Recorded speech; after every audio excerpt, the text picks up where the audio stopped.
Chloe, thank you for lying and telling people that I have a bunch of things that I know a lot about, because I really don't. But I do know that there is a big game coming up later today. Now, you guys are the smart ones because you came to the morning service and you have no worries then how long the guy talks for, because the game isn't until later on this evening. But those that come to the 6 o'clock service, I'm going to make a promise now that we get them out on time so they can get to the game. But here's what I'd love for you to do is I would love for you to take out your mobile phone right now. Would you take out your phone for a second? I need you to do me a favor. We're going to play a little bit of a, I don't know, it's kind of like gambling. That's good in church, right? Yeah, for those of you that are watching online, you're thrilled that you tuned into this particular church because we're going to kick things off with a little bit of gambling. So here's what I want to do. I've got 3 questions that I'd like you to answer via text message.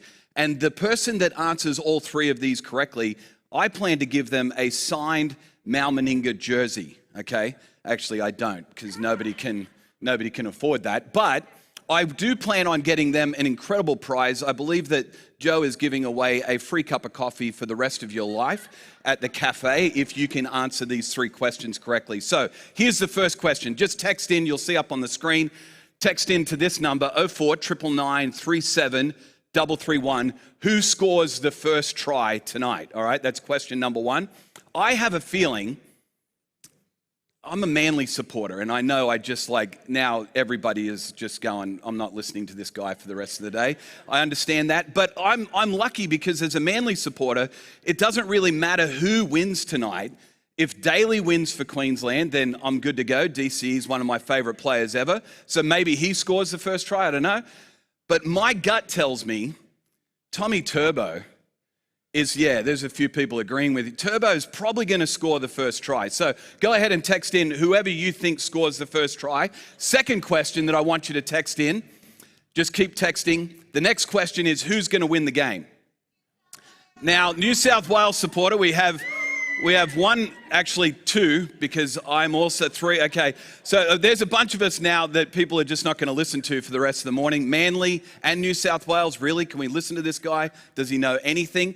Here's the deal. I'm planning on, why not put $25 on Queensland to win as a New South Wales supporter? Because then if they win, you're going to make quite a bit of money because they're not picked to win. But if New South Wales win, your team wins. So why not put a little bit of money down, I think, as a New South Wales supporter on Queensland winning? Text in the answer to that one. And then the last question. This is the one that's going to separate the sheep from the goats. Here we go. Halftime score with Queensland or New South Wales ahead. All right, go ahead and put in like 24-7 if you think that's even possible. Does that score even really exist? Go ahead and put down what score you think is possible at halftime and the team that you think will be ahead at halftime, all right? Go ahead and do that. And the person that gets all 3 of these correct, so you'll have to wait to see if you obviously win later on this evening, I am planning on sending you a prize. I'm super stoked to be able to get you a prize. This last question, though, I think is going to be the one that maybe saves my bacon and I don't have to send anyone a prize, possibly. But here's the deal. This week, speaking of halftime, this week a mate of mine texted me and he said, "Happy winter solstice" to me. Anybody else celebrate winter solstice? I had no idea what it was, so I had to look it up. Somebody over there actually celebrates it. Somebody online, I bet, celebrates it. If you celebrate it online, make sure you let us know in the chats that you celebrate winter solstice. Shortest day of the year, kind of the halfway point in the year. And so as we kick off this brand new series, Bend Don't Break, we're kind of taking a look at how are things going throughout the year for you, kind of the halfway point of the year. So I've got a question for you. How are things going in 2021 for you? What's the halftime score of 2021 look like for you? I don't know what you started the year off thinking about, like what kind of goals you set. I'm not sure exactly what it was that you were hoping to achieve in 2021, but my feeling is for many people, you get halfway through the year and you begin to evaluate, how am I doing with all of those things? And here's the challenge, I think, for all of us, no matter if you're a church person or not a church person. By the way, I know there are some people here at church for the very first time, maybe the first time in a long time. Good news for you. I'm not here on a regular basis. So if it doesn't go well this morning, come back next Sunday, because Jono will be back, the regular guy will be back, and you'll be able to check out what Suncoast is really like. But how are things going for you? How are things going? Whether you're a church person or not a church person, we all live in a culture that I think focuses primarily, mostly on external measurements. When you think about it, most of our culture, we focus on external measurements, like these three up here. What we do, maybe what we have, perhaps what other people think or say about us. Those are some of the ways that we oftentimes measure how we're doing, kind of the scoreboard of life. So when you think about the scoreboard of 2021 for you right now in the middle of the year, halfway through, maybe you're thinking to yourself, what have I done this year? What have I accomplished? Have I gained anything this year? Has my bank account grown? Has my influence grown? Have people that know me talk about me more? Do they talk about me in a positive way? Do I have more followers on social media that are talking about me, sharing my posts, maybe tagging me? I don't know what it is for you, but we live in this culture that, quite frankly, focuses primarily on external things. And when I think about this series that we're kicking off today, this idea of bending but not breaking, when you just continue to focus on external things constantly every single day, I believe it leads to a path, not of bending, but of actually breaking in life. So I don't know whether that's a focus for you or not, but here's a question that I think is helpful to understand what you kind of focus on, whether it's external or internal things. Here's the question that I want you to ask yourself. Don't text in your response, by the way. What do you wake up thinking about? What do you wake up thinking about? Is it what I've got to get done today? Is it places I have to be today? People that I have to meet with today? Or maybe, like so many of us, we wake up and we reach for a device to check what other people are saying about us, possibly. What other people think about us. What is it that when you wake up in the morning, what's that first thing that comes to your mind? Here's what I know to be true. When you focus on those external things, like I've done most of my life, because of the culture that I was raised in and the culture that we live in, quite frankly, the pressure to be thinking externally all the time is constant, whether you're a guy or a girl, whether you're young or old, whether you're married or single, whether you call yourself a church person or you want nothing to do with church. The pressure to think externally all the time and to measure things by external factors all the time is a pressure that we all are under, no matter where you're at in life. And I've been down that road, and I'm telling you, this is a pathway that leads to breaking. This leads to breaking in life over and over again, because here's what we end up doing. We end up trying to do more so that we can maybe earn a little bit more, so that we can have more, so that then the people around us might think more of us and maybe speak more highly of us. And it's kind of this rat race that we're all constantly facing. We're constantly chasing after this kind of bigger, better, constant more-ism, hoping that we might just reach whatever it is that we're trying to reach. But here's the bottom line. It leads to breaking. That's what it ends up leading to. It leads to a life that is broken. Now, all the church people in the room, just for a moment, if you call yourself a church person, maybe you come here on a regular basis, you can kind of tune out for a second, just for a moment, okay? All the non-church people, the people that are here for the first time, or maybe you're watching online and you've never watched a church service before. I don't know what your situation is with your journey of faith, but if you're not a church person, I want you to lean in, because I want to tell you a little church person secret just for a moment. This is a secret of church people. We take this and we religiously complicate it. Here's what we do, church people. We feel like if we do more for God, then perhaps we'll have a better standing or a better relationship with God. And then if we do that, it'll end up being that God thinks better of us. We don't just do it with other people in our culture, family members, people that we work with. But church people, religious people, we like complicate it. And I'm the worst offender at this. The worst. See, because I grew up in a church family. My dad has been a pastor for like 100 years. He's not actually quite that old. He's 70-something. But he's been a pastor a long time. In fact, he's what in the church world they call a church planter. So they start churches and then they get them going and they hand them over to somebody else and they start another one and they do this. So I was like born in church, raised in church. And honestly, I have complicated my relationship with God just like this for years. And it worked for me for a long time. For a long period of time, it worked for me. If I did more for God, if I served him more, then people said great things about me, and I thought that maybe God thought more of me because of all the things that I was doing for God, and I would hopefully have a better relationship with God because of all the external things that I was doing for him.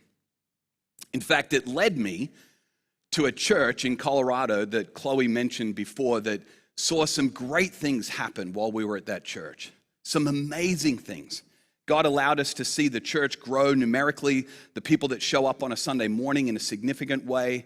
We more than tripled the amount of little groups, you call them connect groups or small groups here at Suncoast, and more than tripled the amount of people that were in these groups in the first 2 years that I was a part of the church. And then we saw this movement. We did this kind of for campaign at the church, just like you guys are doing for the coast. We did that in Colorado Springs. Not only did our church get excited and get behind it, but over a number of years, more than 100 churches in our city got behind this for movement of loving the city. The most incredible thing, but all externally focused. And I'm telling you right now that during those years, I got to a point not just of bending, but of actually breaking. Everything was up and to the right. Everything was great at the church. Everything was great in my family life. Everything was great in our marriage. But there was a night that I remember so clearly. In the midst of all these externally great things that were happening in the life of our church and in our own lives personally, I was so frustrated, so angry with what was going on in our lives. Even though things were seemingly great on the outside, my wife, Kristen, and I went for a walk around our neighborhood, and I remember taking off my glasses at the time. I was so angry, I snapped them in half. And I was swearing to God. Like, you know, King David in the Psalms, we like kind of clean it up a little bit and we don't put the swear words in, but I'm guaranteeing David dropped a few F-bombs. Guarantee it. When he was writing in his journal, they didn't get into our version of it, but I kind of feel like he was pretty darn honest with God about how he was feeling. And that's how I was that night, and I realized that I needed some help. Here I was leading a church, a movement that was supposedly loving the city, but on the inside, I was not just bending, I was breaking, and I was angry with God. Finally reached out to a friend of mine who is a pastor in a city north of us, about an hour north in the city of Denver. And he gave me the name of 2 or 3 different guys that had kind of been on the whole pastoring journey and church leadership journey and had lived the Christian life a long time and helped people that were messed up and screwed up like me. So I reached out to one of them, a guy named Lance Witt. And Lance began to meet with me on a regular basis. And he began to share with me some truths that have literally transformed my life. And I'm so grateful. Lance, he shared with me this idea, and even if you're not a church person, even if you're not sure about the Bible, you're not sure about the whole Jesus thing, like he died, he was buried, and then he came back to life, like I get that, that's a stretch. But here's the deal. Jesus can transform anybody's life. Even the most churchy person like me, and even a person that's never been to church in their life. He has the power to do it. And if just for a moment this morning, you might be willing to lean in, even if you're not sure about this whole Jesus thing, I have a feeling he wants to help you too. Here's what Lance shared with me. He shared with me this idea of what he calls soul care. I love Lance's definition. It says, Jason, soul care is all about tending to the garden of your inner life. Notice the difference? See, for 40 years, I had been tending to the garden of the external life, but I'd never really paid attention to the garden of my internal life. Here's what I discovered over the last few years. It's been about 4 or 5 years now. I've discovered that the health of your internal life will eventually be revealed in your external life. Like snapping your glasses, screaming out at God, yelling at your kids or some other place where you feel like it's safe and not everybody will see it. But internally, something's messed up, and eventually your internal health will be revealed in your external life as well. Jesus speaks into this in such a powerful, powerful way, because this is not a new problem. This is not something that's just showed up in the last 50 years or so because of the busyness of our culture and the busyness of our lives and the incoming technology that kind of overwhelms us and makes our lives incredibly noisy. This is an issue that humanity has struggled with since the very beginning, including churchy people, including those that kind of complicate it a little bit more than the average person like I have. Jesus, when he was with his followers, that small group of guys, those first disciples in the first century, he would travel around, and I love the way that Jesus traveled. He walked everywhere he went. You never really hear a story of Jesus running anywhere. He was never in a hurry. He just walked around with his followers from town to town, and a story that one of his followers recorded for us, a guy named Luke, he talks about as they were walking and journeying back to Jerusalem, they came into a little village. And they were welcomed, they were invited into the home of a couple of famous ladies. Even if you've never read the Bible before, you maybe have heard the story of a guy named Lazarus, who Jesus raised from the dead, walked out of a tomb after he'd been dead for several days. He had a couple of sisters, Mary and Martha. And we're going to pick up how Luke describes the story in Luke chapter 10. Up on the screen, here's the way it is described by Luke. As Jesus and his disciples were on their way, he came to a village where a woman named Martha opened her home to Jesus.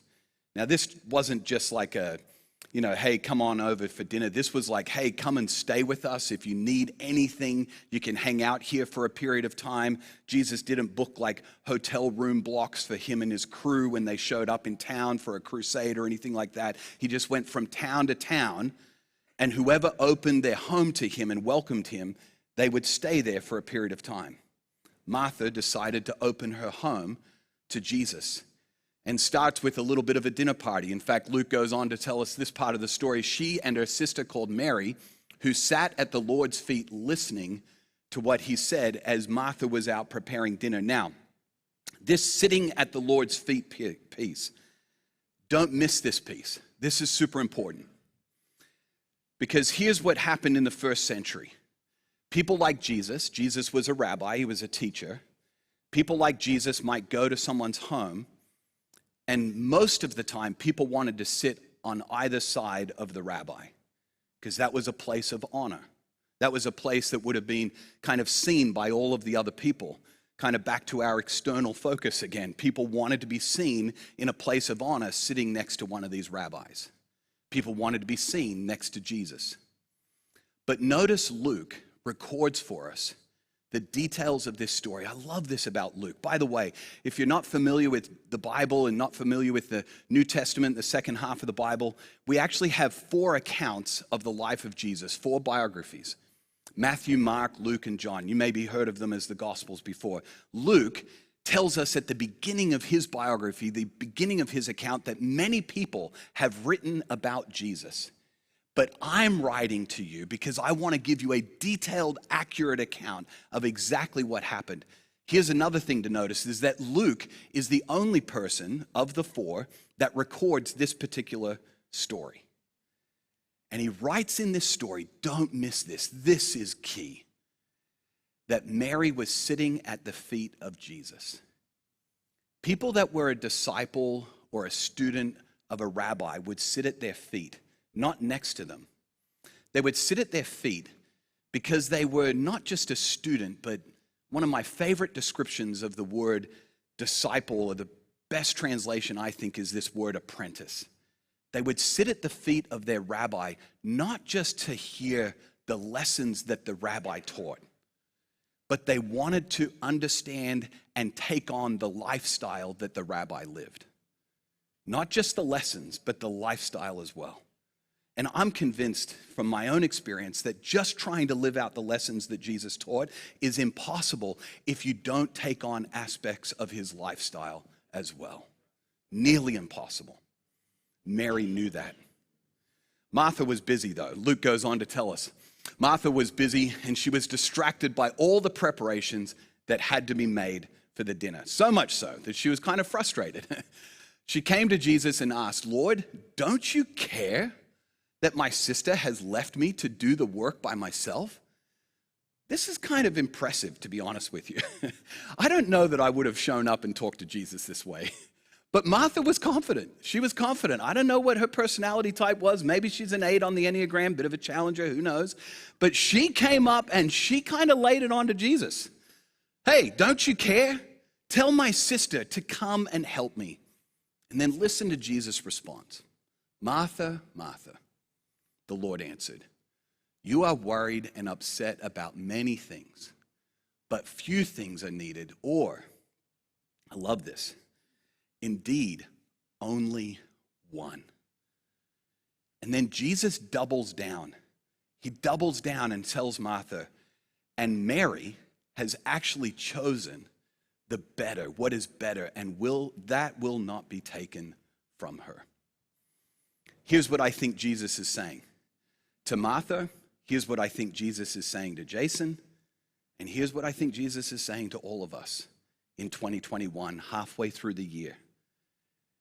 Being with Jesus is actually greater than doing for Jesus. It is. And I'm not looking for an applause, I'll tell you right now. That's the last thing I'm looking for. I'm hoping for people to walk out today and say, "I'm going to live differently for the second half of this year." Or maybe I'm going to live differently for the second half of my life.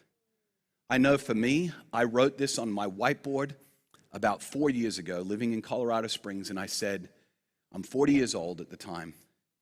I said, I want the second half of my life to be marked by being with Jesus more than doing for Jesus. Because if I don't, I won't just bend. I'm going to break. I will. And so I want to share with you as we wrap up, I want to share with you just a couple of things that have been ridiculously helpful for me in this idea of sitting at Jesus' feet, of being with him more than doing for him. Because Jesus said it this way. He said, I am the vine and you're the branches. If you remain in me and I remain in you, you'll bear much fruit. What Jesus is actually saying, if your being with me is greater than your doing for me, the doing for me stuff will take care of itself. And then I love this line. Jesus says, apart from me, you can do nothing. You can't do anything. Jason, you've been working your tail off for me all these years. I've been watching you labor and work hard at trying to build a church and do all these things for me. And all the while, I've just been waiting for you to finally realize that I actually don't want you or need you to do anything for me. I want to do something through you. And so Jesus has begun to kind of teach me a few things, and I'm nervous about even sharing these things with you, and I'll tell you why I'm nervous. I'm nervous because oftentimes when I talk about these things, I feel like people walk away thinking more of me than I really am. So I'm nervous to even share them with you. I'm nervous for another reason. Here's the other reason. I'm nervous because sometimes when you look at these practices that put us in a position at the feet of Jesus, we begin to worship the practices instead of the person, and that's a failure on our part.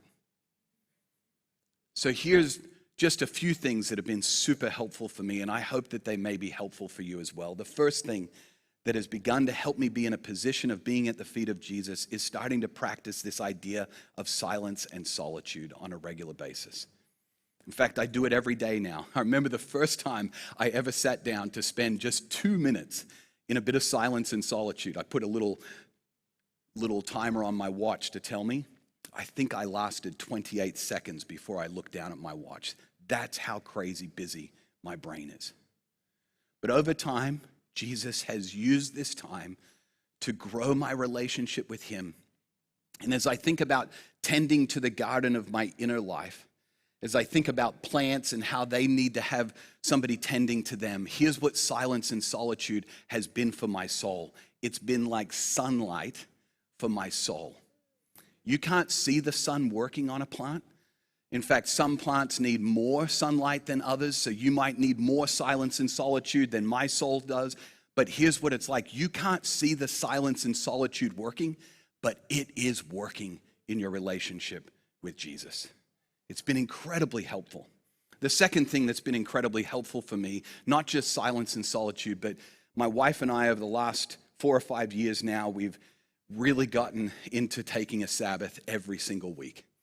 And some of you maybe think of solitude and silence as kind of this idea of mindfulness. It's popular nowadays. It's kind of been popular in the church world for about 1,000+ years, by the way. People have been doing this since like the 2nd, 3rd, 4th century. Some of the best at silence and solitude, some of the best at Sabbath were those that lived closest to the time of Jesus. We can learn so much from them.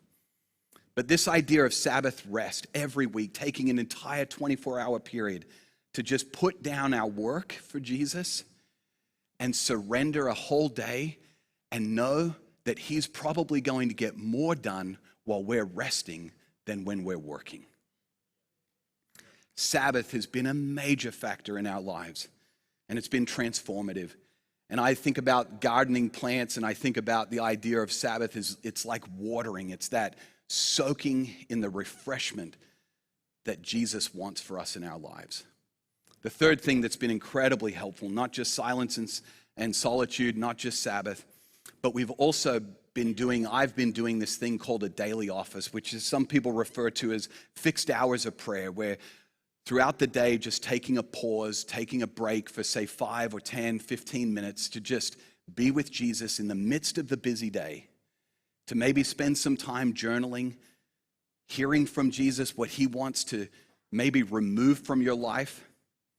It's been like weeding in the garden for me. It's been like going into the garden and pulling out the stuff that no longer needs to be there, that distracts me from what Jesus really wants for me in my life.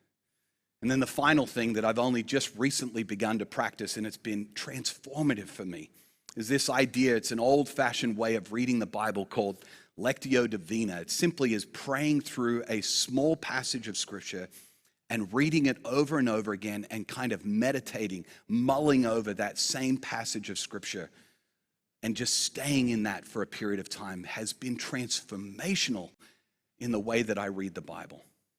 It's been like fertilizer, so to speak, for the garden of my soul. And so this morning, I just want to share with you, as you move into the second half of this year, my hope and my desire is that perhaps you've been focused on external things for most of 2021 so far. I'm convinced that Jesus told Martha and Mary that Mary had chosen the better thing, not the external, but sitting at the feet of Jesus to become the person that Jesus wanted Mary to be. So here's what I want to invite you to do. I'd love for you to take your phone out one last time. And if there's one of these 4 things that you're like, man, I've not really kind of learned about that, or I've never practiced that, here's what I'd love for you to do. I'd love for you to just pick one of them and then text that to the number that's up on the screen. Maybe you win the prize from the earlier text this morning, but maybe this is the better prize, because I would love to give you just a simple resource. Maybe it's silence and solitude that you want to explore. What does that look like to do that with Jesus? Maybe it's Sabbath. You're like, I've always heard about and I've thought about and I've dreamed about taking an entire day every week just to be with Jesus and to rest and be replenished by his goodness to us. But I've never figured out how to actually do it. I'd love to send you a simple resource for any one of these 4 to help you take a next step towards tending to the garden of your inner life. Here's what I love. Even though culture says that we are marked by and measured by what we do, what we have, and what other people say about us. That's not the way God looks at us. Henry Nouwen, a famous priest, he said it this way when it comes to spiritual identity. I love this quote. He says that spiritual identity means we are not what we do, not what we have, or what people say about us. We are the beloved daughters and sons of God. Period. That's it. I got to tell you, over the last several years of practicing some of these things, it has been transformative in my soul. Now every day I get up in the morning, and I get up super early, and I make a cup of tea. I haven't gotten super weird yet and made Jesus a cup of tea, but I'm getting close. And I go and I sit in a chair, and I imagine that Jesus is sitting across the living room from me. And here's what I imagine. I imagine that he has been up all night just waiting to hang out over a cup of tea while I've been sleeping. The other thing I imagine is this. I oftentimes come in the morning asking, so what do we need to get done today? And it's almost as if Jesus says to me, Jason, put the to-do list away. You realize I spoke this whole thing into existence, right? I don't need your help. I just want to hang out with you. That's all. I just want to be with you. And so my dream and my hope is that for the rest of 2021 and maybe even for the rest of your life, my dream and my hope is this, that you might begin to focus more on who Jesus wants you to become and less on what you need to get done. Focus on who he wants you to become. Even if you're not a follower of Jesus yet, he wants you to become someone that's in a relationship with him so badly. Focus more on who he wants you to become and less on what you think needs to get done. I've asked the band to come, and they're going to lead us in a short song. And one of the lines in the song, it says this, through it all, my eyes are on you. And I don't know what through it all means for you. I don't know what 2021 has looked like for you. And I don't know what the rest of the year is going to look like for you. But here's what I do know, is that Jesus will be with you through all of it. And he's calling you, he's asking each of us that through it all, whatever all is for you, that you would keep your eyes on him sitting at the feet of Jesus. Father, we are so grateful for guys like Luke, who took the time to write down the story of these two ladies hosting a dinner party and gave us those lines that said that Mary had chosen what was better and it wouldn't be taken away from her. God, I pray that in this moment, every single one of us would choose what is better, not what needs to get done, but who you want us to become. I pray this in Jesus' precious name. Amen. Hey, why don't you stand? We're just going to sing for a little bit.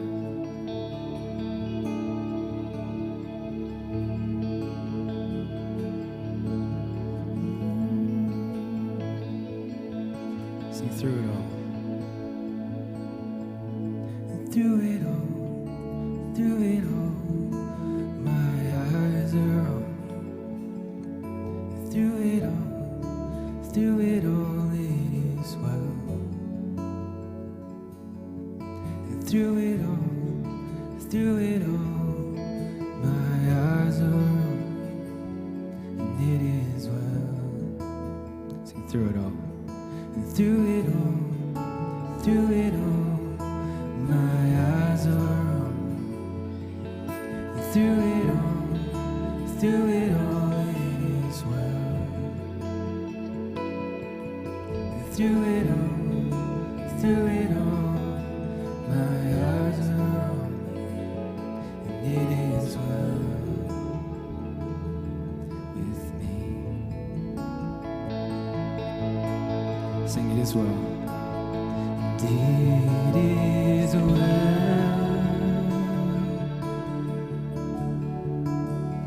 with my soul, and it is well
Beautiful. You know, all of us have a response from that message today. One, maybe you need to apply some of this stuff, and maybe you need to go home today and schedule some time and sit down, and maybe it's re-listen to the message, but maybe it's shifting some things in your life, some different habits. Maybe it's a personal response to this message and go, yeah, that's me. I need to change some things. Two, maybe you're like me and you have a friend in your life that's going through some things at the moment that this message is perfect for them. I know we spoke to my friend, he lives in England and he's going through stuff at the moment. I'm like, perfect, I'm going to send this message to him because I know this will help him where he's at. So maybe you've got someone in your life that you can send this on to and help them. And three, and maybe most importantly, but maybe you're not even in that place where you would say that you have a relationship with Jesus and you can't even sit at the feet because you don't know what that means for you at all. And some of you today need to take that step to make a decision to follow Jesus for the very first time. We have a team that's here to help you with that. Some options are going to come up on the screen right now. But if you feel like you need to take that step to make a decision to follow Jesus, there's a bunch of ways that you can do it. There's a bunch of ways. But even if you've come with someone, if you bought, you can talk to anyone in this entire church about this. Otherwise, we have a team that's up the back after the service. But we'd love to help you taking that step to follow Jesus and get to know him. And so you can sit at his feet too. Amazing. Amazing. So beautiful. Jason, thank you so much for that message this morning. Absolutely stunning. Stunning. Hey guys, you can just take your seats really quickly. We'll just be here for one more second, I promise. But when we have a guest that comes to be a part of our church, that invests their time like this with us, we like to send them away with a gift. And we help to send, they come at no cost to us. But we love to bless them in return and thank them for their time, thank them for being with us and what they've invested in this morning. And it's called a love offering. And so this morning we're just going to send around some buckets. And if you would like to give something to Jason this morning, that would be amazing. And all goes directly straight to him. We'll make sure of it. Otherwise, you can use the FPOS machines at the back, or there's the cash boxes. But guys, you can send those around. Thank you so much. But wow, what a message, hey? It's going to be such a great series. We're so excited for it. It's been a series that we've honestly been waiting for 18 months. And I think it is so pertinent right now because I'm sure you're like us. And you're seeing some of the ramifications of the past year.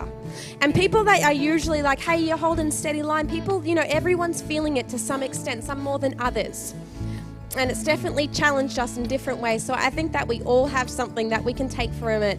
But maybe as well, you've got someone in your life that you can bring along to it, you know, invite someone along. Someone invited you along once upon a time. And so I guess who's your person that you could bring along? This is a perfect series to invite someone that doesn't normally come to church to come along for that. But so good to have you here. Cool. Hey, it's been 7 years exactly today that Jonathan and I have been running this church, which is pretty cool. It's kind of cool that it came on a Sunday. You didn't need a clap for that, but that's kind. You're all so sweet to us. We're so lucky. We're the luckiest pastors in the entire world, truly. Anyway, thank you so much for coming out today. If you have any questions, our team is here to help. You can always just hit us up on our socials. See the team at the back after the service. But otherwise, have a great Sunday. Come and join us in the cafe afterwards for a coffee. Otherwise, have a great day. Maybe come back. Jason's back tonight. If there's someone you need to bring along, bring them along tonight. But otherwise, we'll see you back next week. Thanks for coming.